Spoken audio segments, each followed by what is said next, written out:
नाज़रीन अस्सलाम वालेकुम। बिलाखिर नवाज शरीफ साहब ने अपना असल रंग दिखाना शुरू कर दिया है और अब स्टैब्लिशमेंट के खिलाफ गेम प्लान तैयार की जा चुकी है। नवाज शरीफ साहब नाज़रीन इस चीज़ को बहुत अच्छी तरह से भांप चुके हैं कि स्टैब्लिशमेंट के साथ अलाइन होने की वजह से उनका बयानिया पिट चुका है। लोग उनसे नफरत करना शुरू हो चुके हैं और लोग ये समझ चुके हैं कि नवाज शरीफ साहब जो हैं ये नजरिए की सियासत नहीं करते हैं, ये ज़रूरत की सियासत करते हैं और ये पावर पॉलिटिक्स के ऊपर बिलीव करते हैं। और नवाज शरीफ साहब को बहुत अच्छी तरह से अंदाजा है कि ये उनकी जमात का आखिरी इक़्तिदार है, इसके बाद ये कभी भी इक़्तिदार में वापस नहीं आएंगे। और अगर इस वक्त स्टैब्लिशमेंट की बेसाखियां पीछे से हटा ली जाती हैं, स्टैब्लिशमेंट की सपोर्ट खत्म कर दी जाएगी, तो उस सूरत में नवाज शरीफ साहब की जमात का ये इक़्तिदार एक दिन भी नहीं टिक पाएगा। तो इस जरूरत को महसूस करते हुए नाज़रीन नवाज शरीफ साहब ने इस अज़्म का अयादा किया है कि अब स्टैब्लिशमेंट के खिलाफ मीठी मीठी ढोलकी जो है वो बजानी पड़ेगी। स्टैब्लिशमेंट को टफ टाइम देना पड़ेगा, जुमलेबाजी करनी पड़ेगी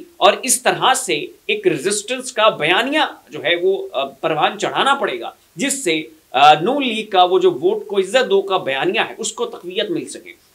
ये तासुर जाए कि नवाज शरीफ साहब बड़े बहादुर लीडर हैं, बड़े दबंग लीडर हैं और बड़ी जनाब जो है ना वो स्टैब्लिशमेंट के खिलाफ मुआज़राई कर रहे हैं। और इसी मकसद के लिए नाज़रीन इसहाक डार साहब जो हैं, जो कि नवाज शरीफ साहब के बहुत करीब हैं, इसहाक डार स्टैब्लिशमेंट के भी खिलाफ हैं, इसहाक डार के साथ स्टैब्लिशमेंट की बनती भी नहीं है। और शहबाज शरीफ साहब जो हैं उनको तो स्टैब्लिशमेंट ने हाईजैक कर लिया हुआ है। तो शहबाज शरीफ साहब के ऊपर नजर रखने के लिए, स्टैब्लिशमेंट को पैगाम देने के लिए और खुद शहबाज शरीफ साहब को यह बावर करवाने के लिए कि जनाब ऐसे मामलात नहीं है, ऐसे हम स्टैब्लिशमेंट को अलाउ नहीं कर सकते हैं कि वो तमाम तर मामलात के ऊपर जो है वो ऐसे अपना जोर जमाए बैठे रहे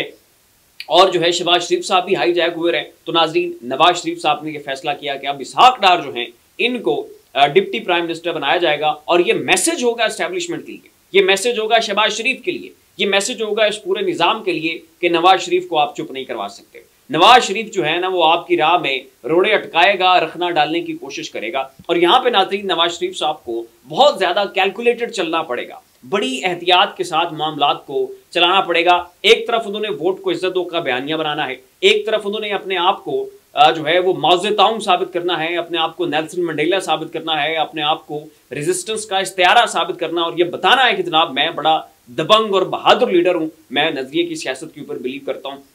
और दूसरी तरफ उन्होंने शहबाज शरीफ को इक़्तिदार भी बचाना है, उन्होंने अपनी जमात को सियासत के अंदर इन भी रखना है, उन्होंने ये कोशिश करनी है कि ये जो इनका इक़्तिदार है ये प्रोलॉन्ग भी हो। तो ये नाजरीन एक दो रुखी तलवार के साथ नवाज शरीफ साहब चलना चाहते हैं और वही असर दिखा रहे हैं, वही रंग दिखाने की भरपूर अंदाज में नवाज शरीफ साहब कोशिश कर रहे हैं कि जिसका स्टैब्लिशमेंट को डर था और जिसके सबब स्टैब्लिशमेंट ने ये कहा था कि नवाज शरीफ साहब जो हैं इनको हम वज़ीर आज़म नहीं बनवा सकते।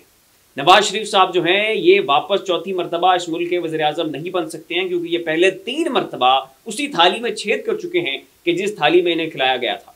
उसी इस्टेब्लिशमेंट के ऊपर ये तनकीद कर चुके हैं, उसी इस्टेब्लिशमेंट को ये मुतनाज़ा बना चुके हैं जिस इस्टेब्लिशमेंट की बेसाखियों से, जिस इस्टेब्लिशमेंट की सीढ़ियों से, जिस इस्टेब्लिशमेंट की मदद से नवाज शरीफ साहब वापस इक़्तिदार में आए थे। लेकिन अब नाज़रीन नवाज शरीफ साहब ने इसहाक डार को उस ओहदे के ऊपर पहुँचा के जो है एक मैसेज जो है वो दिया है और ये मैसेज बहुत ज़्यादा लाउड एंड क्लियर है। और इससे ये भी हो सकता है कि आइंदा आने वाले दिनों में वो तमाम तर लोग के जो इस वक्त इस्टेब्लिशमेंट के खिलाफ बयानियाँ बना रहे हैं, जिसमें जावेद लतीफ़ हैं, जिसमें राना सनाउल्लाह हैं, जिसमें साद रफ़ीक हैं, जिसमें नवाज शरीफ साहब खुद हैं, हो सकता है कि अब ऐसे लोगों की तादाद में भी इजाफा हो और ये भी हो सकता है कि इन लोगों के बयानात में भी शिद्दत आए और हो सकता है कि आगे चल के गेम जो है नाज़रीन बिल्कुल उलट पुलट जाए। फिलहाल इतना ही, ऐसी मज़ीद लम्हा ब लम्हा अपडेट्स के लिए हमारा चैनल ज़ाविया सब्सक्राइब कर लें। शुक्रिया।